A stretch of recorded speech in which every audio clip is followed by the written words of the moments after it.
Hey everybody, welcome into the back room. I'm Andy Ostroy. It is vacation week in the back room, so we will be back shortly. And in the meantime, we're going to be reposting this very fun, insightful, and popular conversation we had recently with Mary Trump. So sit back, enjoy, and we'll see you soon. Mary, welcome back into the back room. Thanks, Andy. It was really good to be here. Well, I said to you before we got on that I already feel good the minute I see you. I'm glad. I wish more people had that reaction with this.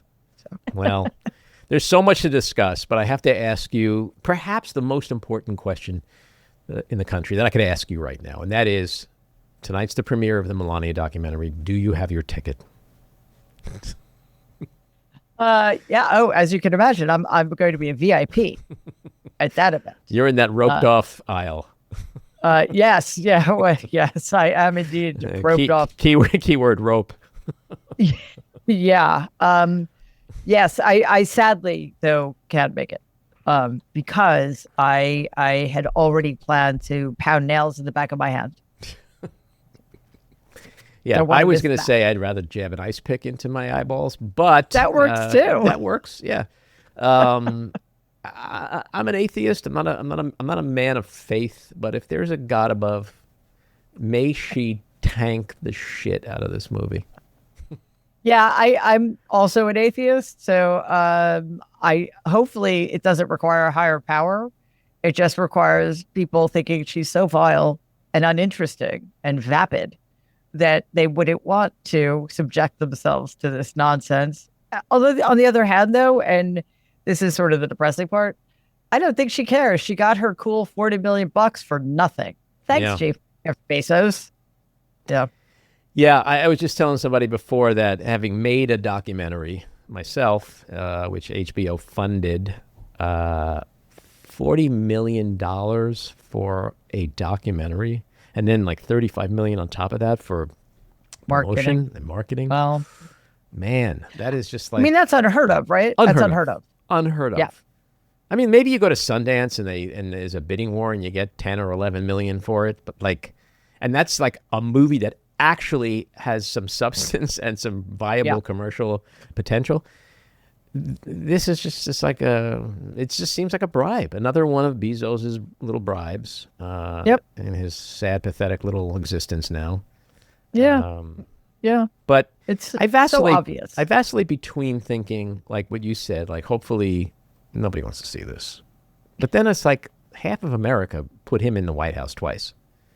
And if those people are like, yeah, this is going to be a great movie, I don't know. But I think the tell is when he tweets like 5 days ago that you better get your tickets because they're selling quickly, which is really not how movies work, right? Like it's not like a one-night concert. Like it's going to sell out. Like it's going to open up in what, 1,000, 2,000 theaters across the country? Like who buys tickets to movies in advance anymore, right?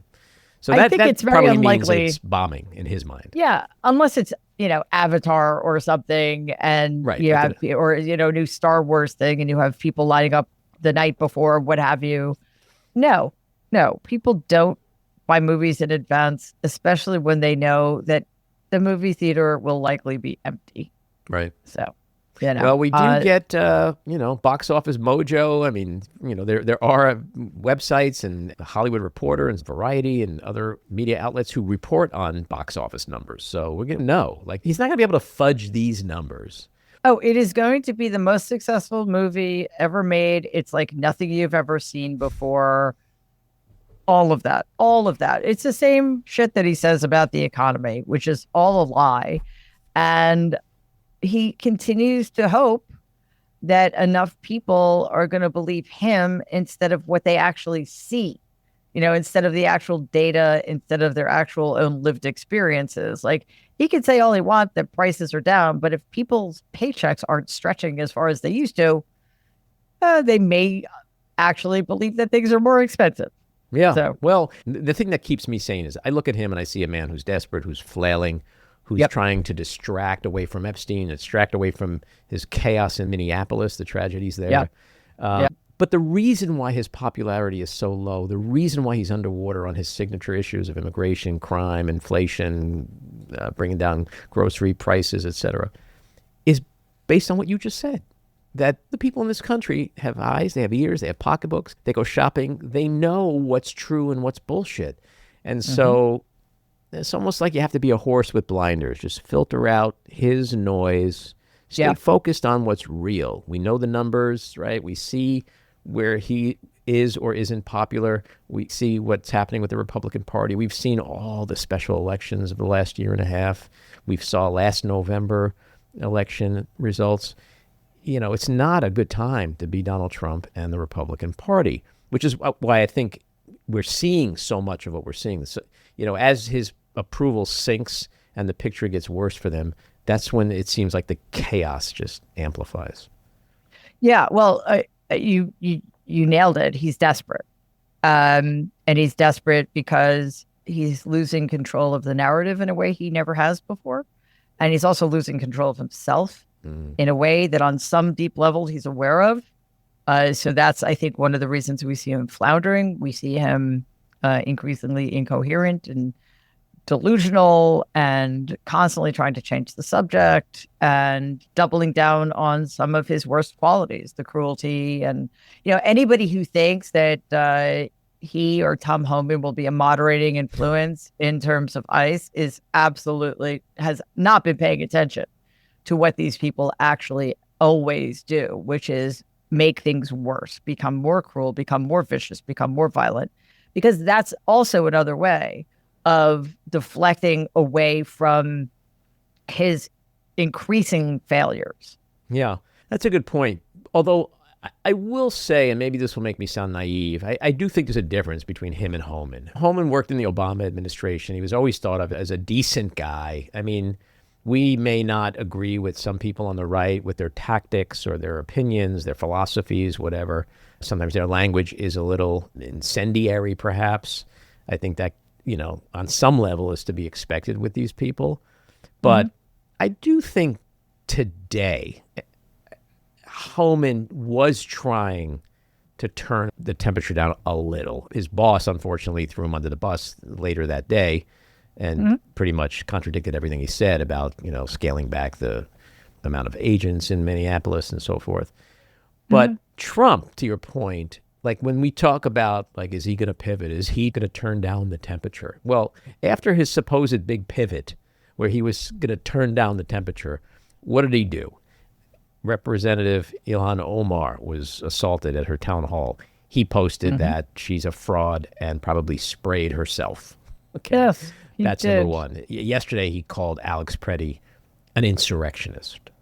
An insurrectionist. This is a guy who pardoned 1,500 actual Capitol storming insurrectionists. And this is a guy who is himself an insurrectionist. Yeah. So that's so you can almost like I can feel the temperature lowering already. It's getting chilly in here, right? So that's never going to happen. Like we always hear about him. Is the pivot coming? There's no pivot because with him, the cruelty and the chaos is the very blood that runs through his veins. It's the air he breathes. He can't, even if he wanted to, because there's like a trigger. I mean, you're a professional. You know, with him, I call him a sociopath. People call him a malignant narcissist. There's something definitely wrong with him, big time. Psycho, whatever. Pick your poison. But he can't help himself. If the minute something doesn't go his way or he hears something, he goes into that default mode. And that default mode is to attack, to demean people, to threaten. And he could walk into a room with a whole different set of priorities and intentions. But within seconds, it can go out the window. So that's why we never see a pivot. We never see accepting blame. We never see being accountable for anything. We never see a lowering of a temperature. Never, ever. And it's never going to happen. To the contrary, it's only going to get worse, which leads me to my next question, which is about his physical and mental health, because there's been a lot of talk about what happens with people with dementia. You know, his father had it, your grandfather. Yeah. And a lot of the experts will say, professionals will say that, you know, when you have dementia, you start losing it to the point where you can become very aggressive. You can become dangerous. You can do things that are just not rational. And I want to know from your perspective, is that what we're seeing right now where like he is suffering from something? I don't know what it is, but what do you make of it right now? Yeah, well, I think, first of all, the most important thing right now for us to understand about Donald, because we've got 3 more years at least to go. of this. So he's always, there's no worst. There's no point at which you could say, oh, well, he can't get any worse than that. Yes, he can, and he always will. Because, because the cruelty and the chaos you mentioned benefits him, or at least he thinks it does. Also, because, as I said, he is sort of losing control of the narrative, which is making him more desperate. But in the context of what you're discussing in terms of his decline, his deterioration, there are three different areas here. Donald is somebody, and I've never diagnosed him for the very simple reason that you can't diagnose somebody who's not your patient and whom you can't assess. Diagnosis is a process. It's not like you could just look at somebody and say, oh, they're that. No, they have to be tested and the data need to be analyzed. It's a very lengthy process, but there's also this point at which it doesn't matter what exactly he is. We see the damage he's doing.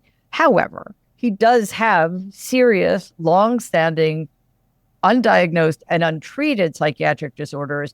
What happens when you have an illness that doesn't get treated over time? It gets worse. So that's all been getting worse for a long time now.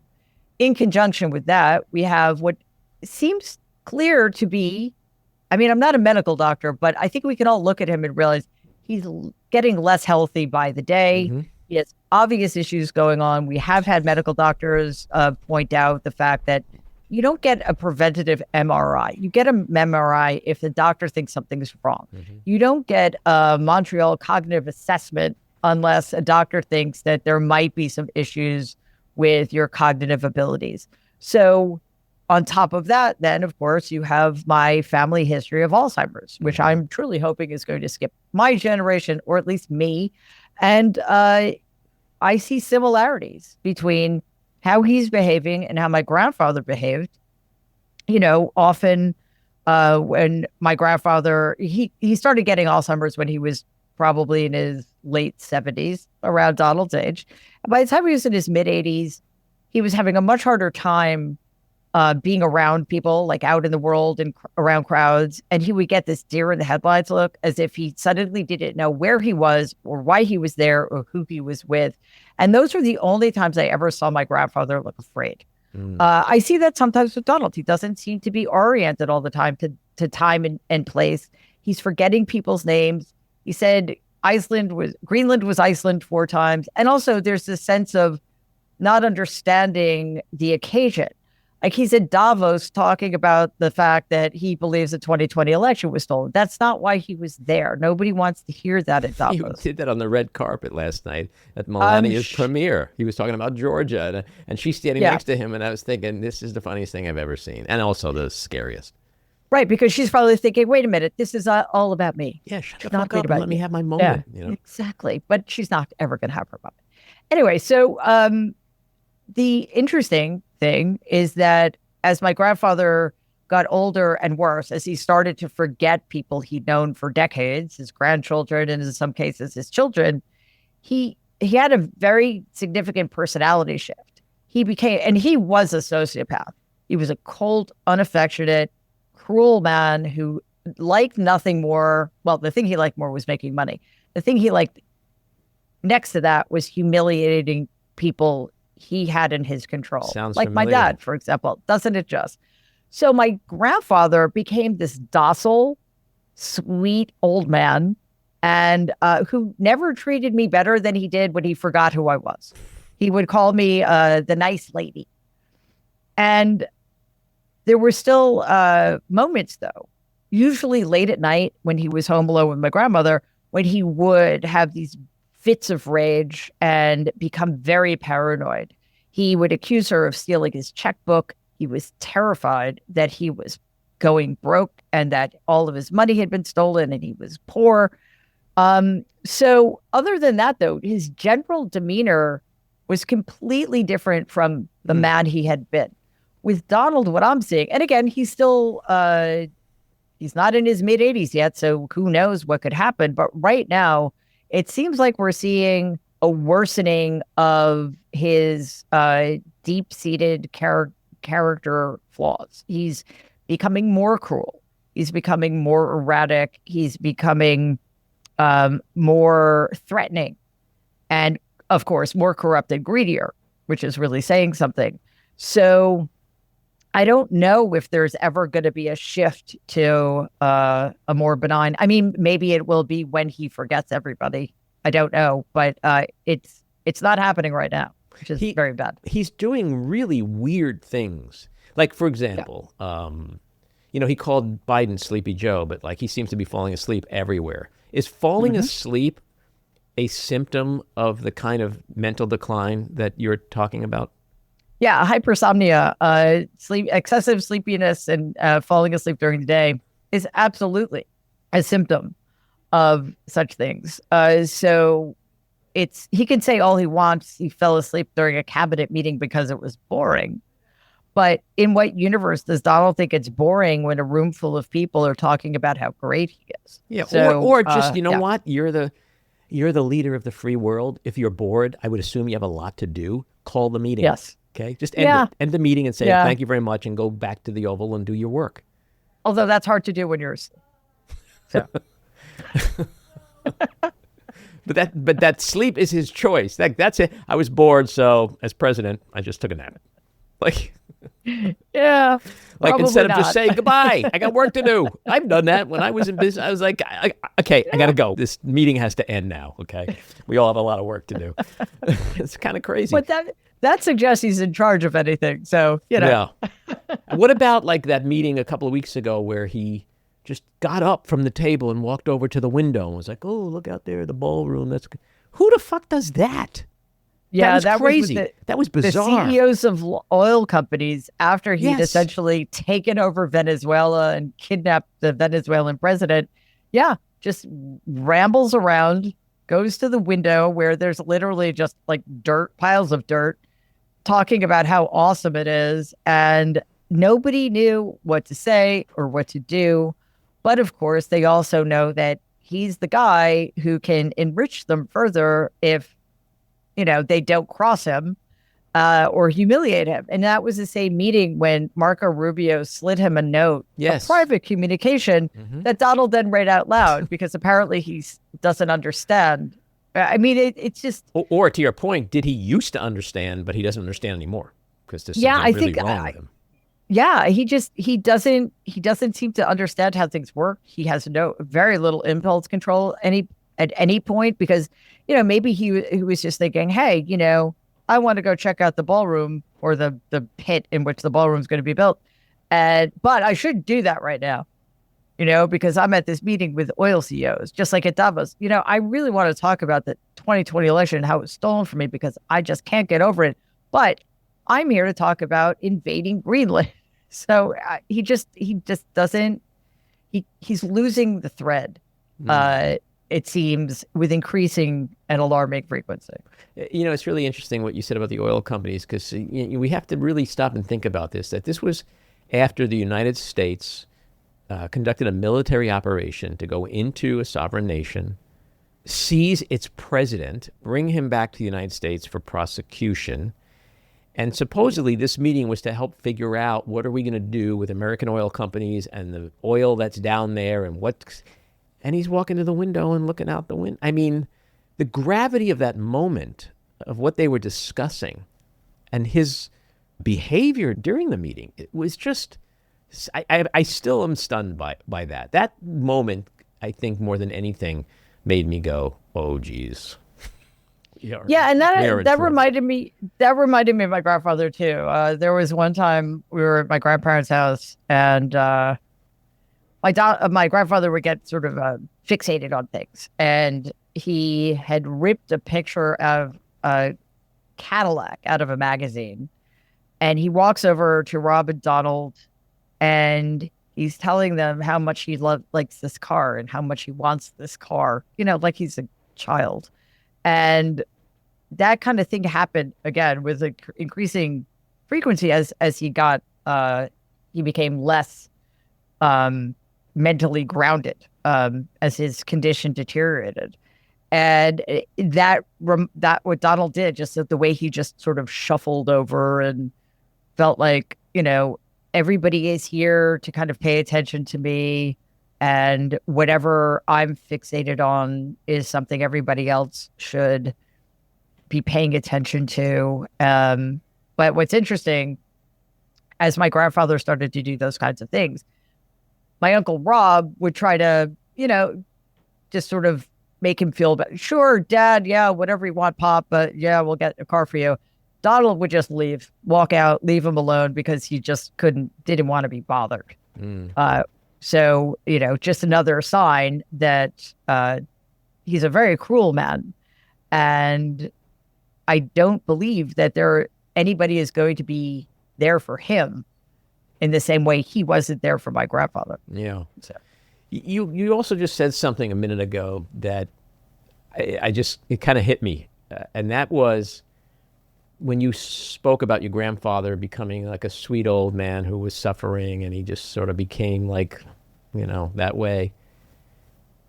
That in a way was the window moment, where he's just like a little kid going over the window, and like all these business titans were around him, and this is after an invasion of another country.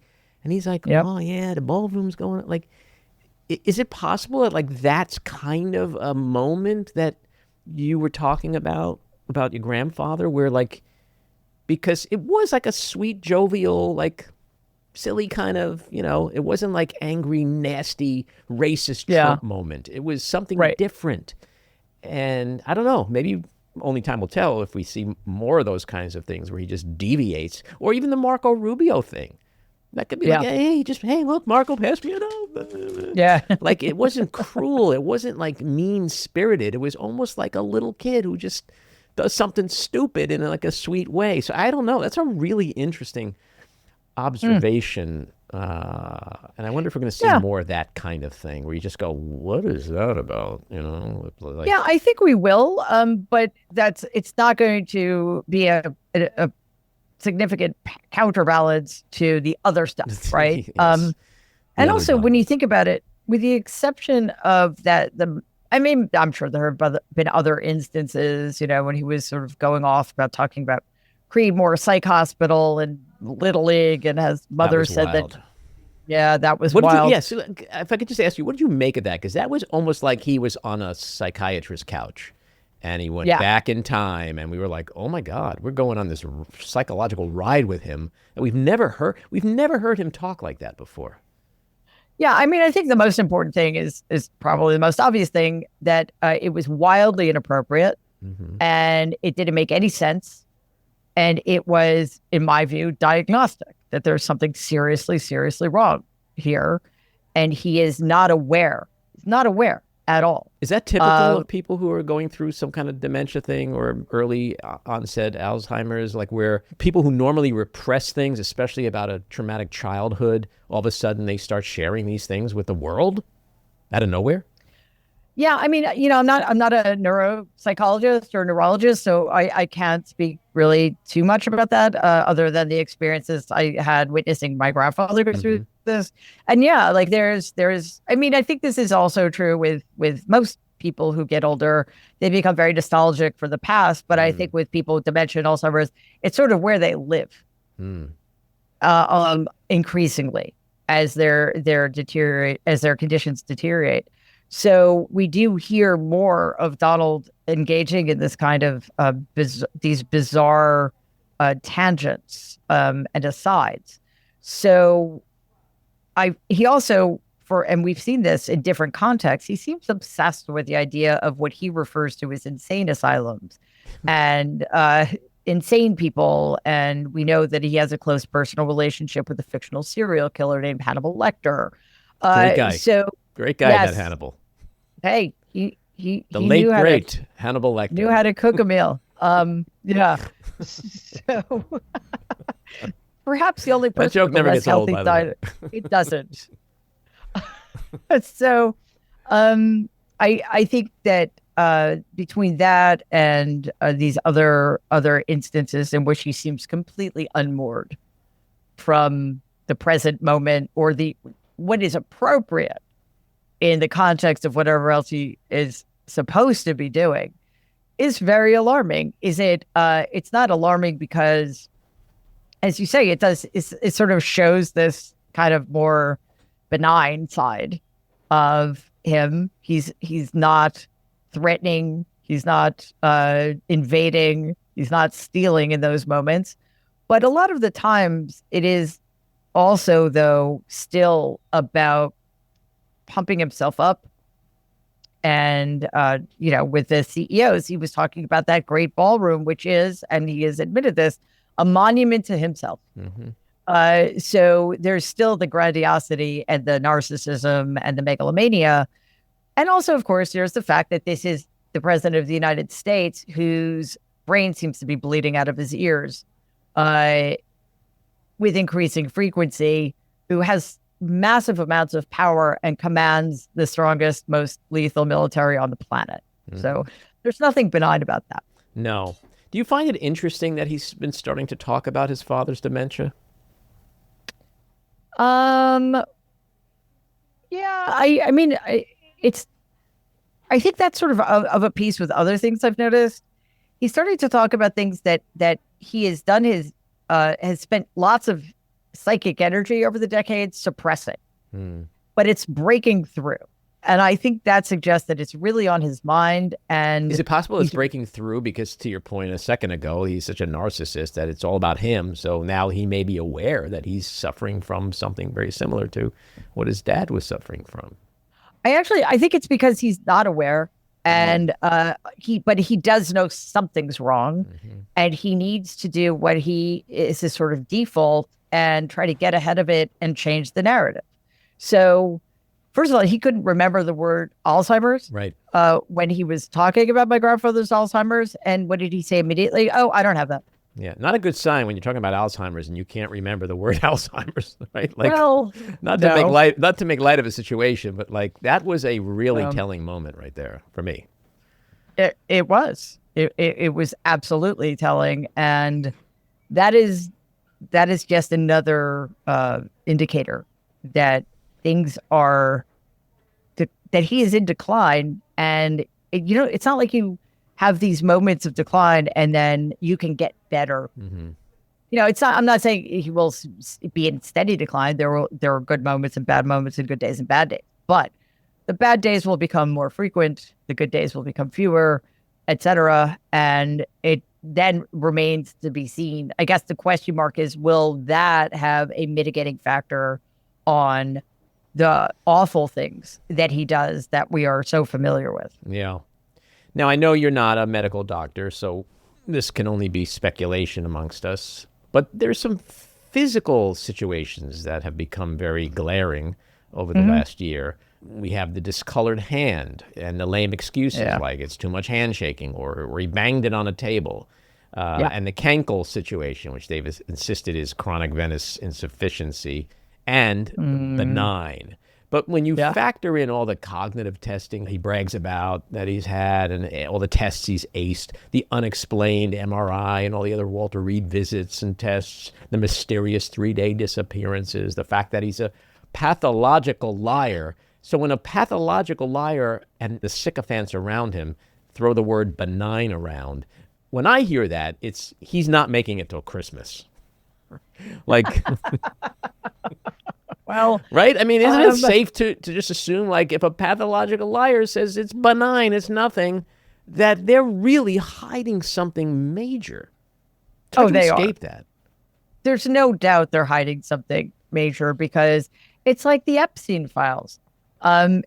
If there was nothing to worry about, he would have released them when he said he was going to. Absolutely. And now, the release of the Epstein files, the 3 million pages they released today, I think, we can't trust his DOJ farther than we can throw it. So this is, again, just they're using the thing they've been trying to distract us from in order to distract us by releasing so many documents, most of which I'm sure are heavily redacted and exonerate him and implicate other people. So it's the same thing. If the picture of health, and we see how many people are willing to lie for him. A doctor who also treated Barack Obama said without hesitation that Donald is healthier than Obama. Are you insane? And why do you still have a medical license is my question. So here's a very easy way to prove that it's benign and he's the healthiest person on the planet. Release all the records. Tell us why he got an MRI. Tell us why they keep asking him to take cognitive assessment exams. Just tell us. And if you can show us the data, cool. We can move on. And look, don't get me wrong. Every administration lies about the president's health to one degree or another. Mm-hmm. But this is different. This is nefarious, and it seems like the stuff we're dealing with is more serious. I think I've heard a couple of medical doctors saying that they believe that he had a stroke a few months ago, and they made it clear why. And I've heard other medical doctors say that if you're prescribing another cognitive assessment and an MRI, that's a post-stroke protocol. Mm-hmm. So I don't know. I guess it doesn't matter because we know that certainly Caroline Leavitt and others are going to lie to us in the most shameless way, right? So it's sort of like his psychiatric issues. Do we need a diagnosis? No, we see it. We see the deterioration. We see the decline. We see the cankles. We see the bruises on his hands. We see the sleeping during the daytime over which he has no control. Which is worsening and worsening every day. Worsening every day. We see his alarming and increasing tendency to go off on these quite insane, they're insane, these tangents he goes off on. And yet apparently that is not the weave. Yes. Yes, the weave. Oh my God. That's a psychiatric term, isn't it? Sure. Let's make it one. I like that. So what remains troubling, I mean, it's all troubling, but what makes it worse is that corporate media is not concerned about it, not to the same degree they were concerned about Joe Biden. And that is mystifying. Well, is it mystifying in the sense of what we've just witnessed this morning with the breaking news that Don Lemon's been arrested? Maybe, yeah. On a limb, maybe it's just that the journalism industry is a little afraid of getting arrested by Donald Trump, so they don't really lay into him that hard. Yeah, I'm willing to admit, because unlike anybody else in my family, I'm willing to admit when I'm wrong. That was like one of the stupidest things I ever said. It's not mystifying at all.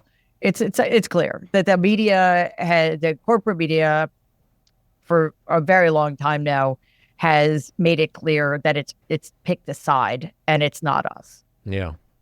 Not mystifying, just crazy. Same with corporate America, the tech titans, indeed. So where does this go? Like, how degenerative is his situation, do you think? And again, I know this is just generalizations because you haven't diagnosed him, but just from what you see, is this the kind of thing where 6 months from now we're going to be going, oh my God, what we were talking about in January was nothing compared to this? Oh yeah, because it's inevitable. Now, again, it depends on what kind of mitigations are in place, because as we know, anybody else who had as severe a case of COVID as he did would have been dead. Mm-hmm. He has the best healthcare on the planet. Yeah. So who knows what efforts are being made to slow things down or what have you. I don't know. But I think we can say that the efforts being made are Herculean because he has access to everything. Everything. I heard he has United Healthcare Platinum. See? Just a rumor. That's what I heard. Yeah. Well, see, I would have thought gold. Because he doesn't seem to understand that platinum is more valuable. Yeah. But anyway, he likes it's shinier. He probably would have gone for gold. I want gold. Sir, it's not as good as platinum. I want gold. Gold's the best. Yes. And then he would have put it on the wall. His United Healthcare His gold literal card. policy would have been on the wall. Framed. But again, despite all of that, he's definitely getting worse. So the deterioration is unmistakable, and the lies are going to stop. I think they already have stopped working. They're not having the same impact that they used to have in convincing people that all is well. And it's the same thing we're seeing with the economy, with the situation with ICE, and of course with his dangerous and shameful and humiliating performance on the world stage. People are starting not to believe him over their own lived experience anymore. Do you have any faith that congressional Republicans at some point, if the situation worsens, will pull the plug on him somehow? Or do you think we're just gonna this ship is gonna just run aground and what happens happens? I have zero faith in congressional Republicans. They're around the edges. Some of them may come to the conclusion, as people sometimes do with Donald, that it is no longer of use to them to continue this transactional relationship they're in with him. But we have to remember that Senate Republicans are in the same bubble that Senate Democrats are in. Like, you would think that to a person, Senate Democrats would understand what's at stake and what needs to be done. And yet they're still trying to negotiate with these fascists about ICE and continuing to fund DHS for 2 more weeks while they try to hammer things out. It's just absurd. They just don't seem to respond to reality in the way the rest of us do. The same is true with Senate Republicans. I don't necessarily think they understand to the degree they should just how bad things are and how bad it will be for them if they continue down this road. That doesn't mean something won't change. I mean, I've tried to think of the one thing he could do that would force them to put a stop to it. But like, what else could it possibly be? Look at all the horrors he has committed and sanctioned. The only thing that could happen, and I'm not even sure, this is crazy that I'm saying this, I'm not sure that would change anything, but if he was in some kind of public meeting or whatever and he used the N-word. It's funny. I've thought if, with the Access Hollywood tape, if he had used the C word instead of the word he used. Oh, seriously? See, I think that would have made a difference. I don't necessarily think that's true anymore. I don't think the N-word will make a difference anymore. I cannot believe I'm saying that. I think it would have to be something like really humiliating and visual that you can't come back from. And I don't want to say what I have in mind out loud because I don't want to put that picture in anybody's head. But you can imagine something that shows just how out of control he is. I wish I could say with confidence that the N-word would make a difference. I just don't. He's literally going around saying the Civil Rights Act was terrible because it just harmed white people so much. That's certainly one way to look at it. Not the right way. It is. Not a rational way, but it is a way. If you're somebody who goes around using the N-word. Yeah. That certainly would be a precursor to saying the N-word. Like, if he says that, it's not so out of the question that he would say the N-word. That's what's really scary about where we are in this country today, that we are sitting here saying that if the United States president throws around the N-word after all the other shit he's done and it still won't matter, wow. That's kind of think about. And I think why we're here is because, again, he's very good at pushing the envelope in a way that sort of gets people used to things. And how many times have we heard from the media, well, it's just baked in. People know that about him. It doesn't matter. What do you mean it doesn't matter? It doesn't matter that he's a misogynist and a rapist and an adjudicated rapist and a racist. And it doesn't matter. Okay.